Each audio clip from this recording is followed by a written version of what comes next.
हा लूक मी स्पेशली स्टुडंटसाठी डेमो दिला होता. तर आता आपण डिटेलमध्ये हा लूक कसा क्रिएट केला ते पाहू. ऑलवेज आपली पहिली स्टेप राहील फेस क्लीन करून घ्यायचा. मी इथं फ्रेश लूकच्या लेन्स अप्लाय केल्या आहे. Shade is grey. इथं मी डीप मॉइश्चरायझर लावून घेतलं. मेकअपच्या आधी स्किन केअर खूप इम्पॉर्टंट असतं आणि मॉडेलच्या स्किनला प्रायमरची गरज नव्हती. आता मी डायरेक्ट कन्सिलिंग करायला घेतली. मी क्रायलॉन डर्माचं पॅलेट यूज केलं होतं. Shade is T. फाउंडेशन मी थोडं एक्सपेन्सिव्ह यूज केलं होतं. शार्लेट टिलबरीचं air brush flawless foundation shade number 8. Foundation activate कसं करायचं, ब्लेंड कसं करायचं ते मी स्टुडंटला शिकवलं. इथे मी रिकोटचं लूज पावडर यूज केले बेसला लॉक करण्यासाठी. त्यानंतर मी कंटोरिंग केली फेसला शेप देण्यासाठी. मी नोजला पण कंटोरिंग करून घेतली.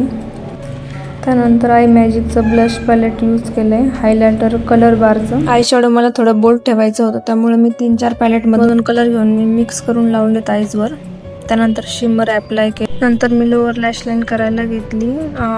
वरती जे कलर मी अप्लाय केले ते ॲज इट इज खाली लावण्याचा मी प्रयत्न केला. नंतर साक्षीने साडी ड्रेपिंग केली. मग फायनल टचअप झालं. नंतर फोटोग्राफर आले, फोटो शूट झालं. मी माझ्या फोनमध्ये काही व्हिडिओ शूट केले. हा आहे फायनल रिझल्ट. कसा वाटला नक्की सांगा. Thank you so much.